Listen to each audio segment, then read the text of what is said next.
What's up, guys? Welcome back to my channel. If you're new, welcome, and if you're a subscriber, welcome back.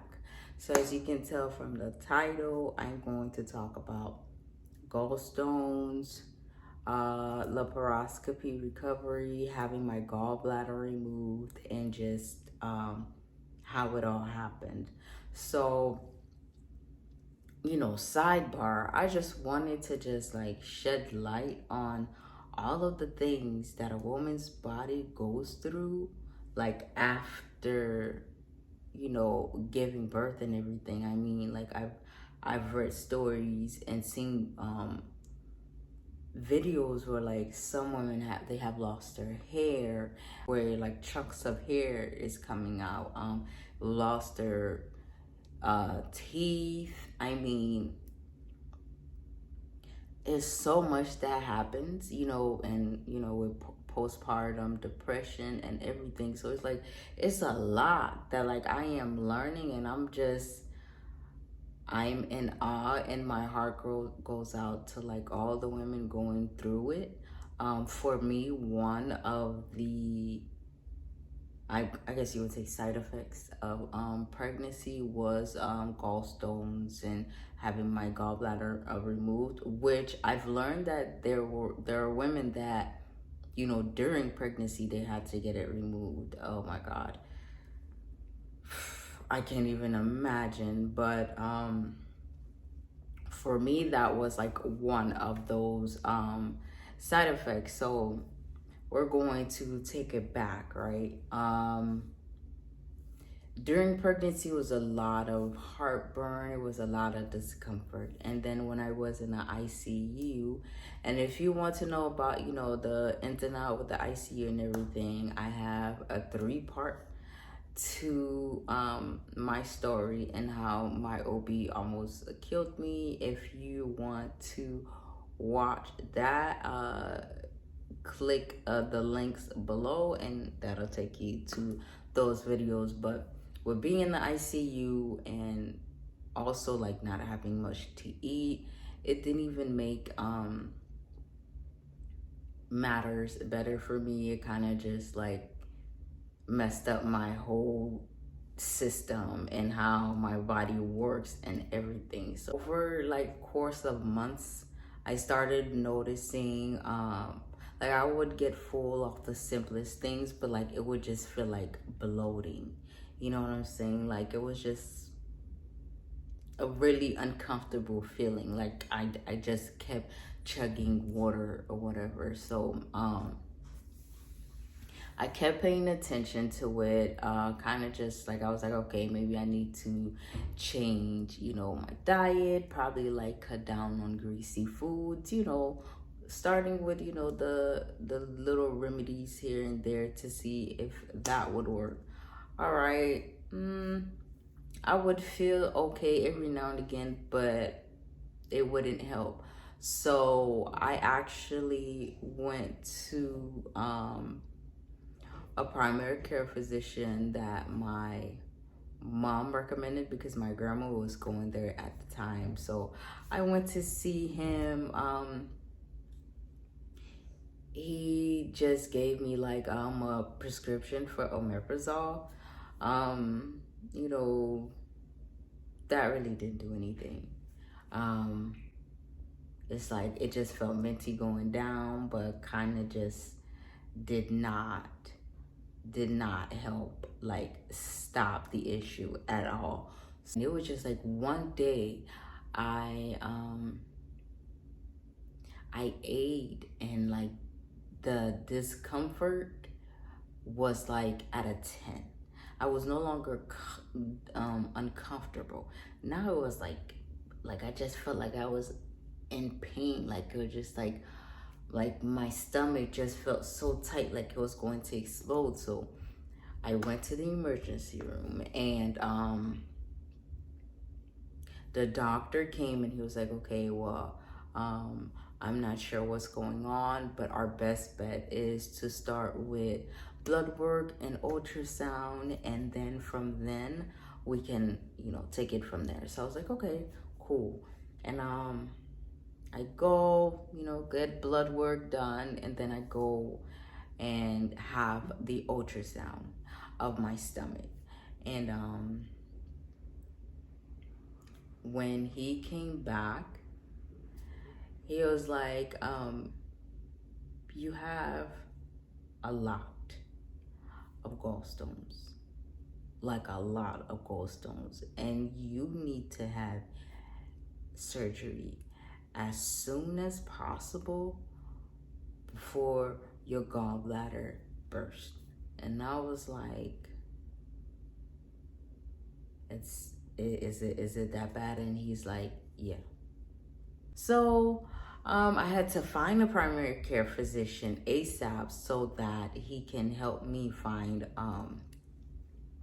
a surgeon that actually performs that kind of surgeries. But I had to find a primary care physician because, of course, I'm not going to go with the primary care physician that I had already, because he didn't even take the proper steps to even see what was going on. He was just prescribing me omeprazole and then trying to give me a stronger dosage of omeprazole instead of trying to find the core issue, which was gallstones. So at the end of the day, I probably wouldn't have needed surgery if he would have just like due diligence of like getting an ultrasound and everything, so we could get down to the nitty-gritty and finally had like found this issue before it got this bad. So I found me a primary care physician. I'm still with him till this day. He is awesome. So that was like a blessing in disguise. And he referred me to the surgeon that he knew. So it worked out perfectly because although recovery was rough, the stitching and just the surgery, it was smooth. So for that, I am grateful. With a laparoscopy, it's like a robotic surgery. We make like one hole on my right side, and I believe no, two holes on my right side and one on my left, and then you know it goes in and like it takes the gallbladder, twisty, you know, one thing burns the little incision so like you don't bleed inside, and then the gallbladder is pulled out of your belly button or whatever. So when you say it sounds squeamish, but like honestly the biggest pain is, you know, when whatever they pump your stomach with to make it so big so like they can maneuver properly, that when your stomach has to like get like flatter over time, that is very uncomfortable. Your belly button is going to feel like that irritation later on as you recover. But honestly, the first 3 days was rough, but after that, like I was fine. Like for the first 2 days, it was kind of hard to get up on my own, but recovery was not that bad. The surgery was successful, but of course, with anything being removed from your body, there will always be complications. And not having a gallbladder has brought upon my life complications that I am not too fond of. Like your body, it doesn't process grease the same way, you know. It just, anything, especially for me, it'll just send you to the restroom. It's just like anything greasy, especially if you try that first thing in the morning, it's like no. Like butter for me is no, and I'm already lactose intolerant, so I already have like things that already you know, send my stomach into like a tornado. So just imagine having your gallstone removed, and now you just have extra things to be cautious about. It's a pain because going out, I have to be cautious of what I do eat, what I don't eat, and should I eat my first meal at home, you know, just to be safe, or am I going to be near a restroom? Like that is one of the long-term issues that, you know, it can be a little tiring sometimes. I'm not gonna lie, because it's just like I can't like have like a normal day. Like I cannot wake up in the morning and be like, oh, I want like grits and eggs for breakfast or whatever, because as soon as I eat it, like I'm running, because my body just, it cannot process grease the same way anymore. And like like B12 deficiency is like a big thing for me now. So like for a year or two, I had to like give myself B12 shots. Ugh, that was something else. But for the most part, it wasn't too bad. It depends. Like if you're afraid of needles, which I'm not, so for me it wasn't bad. But if you're afraid of needles, that's just 2 years of a headache. But it does bring a little bit of complications when it comes to the digestive system. As far as scarring, I don't really have much scarring. Like by the second year, everything kind of just healed smoothly. I don't have any complaints about that. It's just the long-term issues that I do have, you know, with eating, B12 deficiency and things like that. You never know how important something, especially an organ in your body or anything in your body is, until it's removed. And then you're like, okay, so that's what you did. And so I am so sorry that I didn't appreciate you when you were there, because now I feel it. So currently my doctor and myself, we're still trying to figure out some way to help me with that. But I've grown accustomed to it because it's been some years now since I've had that surgery. I had the surgery in 2014 or 2015, I believe. And now it's 2022. So I've had some time to, you know, learn the do's and don'ts. You know, I had time to research, and so now it's just like I know what foods to avoid. I know like how to be cautious and things like that, and to take my B12 supplements. That also helps. So if you know anybody, or if you may have to have that surgery, just take it easy, honestly. And definitely research, because there are going to be some adjusting that you would have to do, because, you know, everything in our body does its job. And once something is removed, you do have to figure out what you're going to do to help your body function a certain way. And B12 supplements is something. The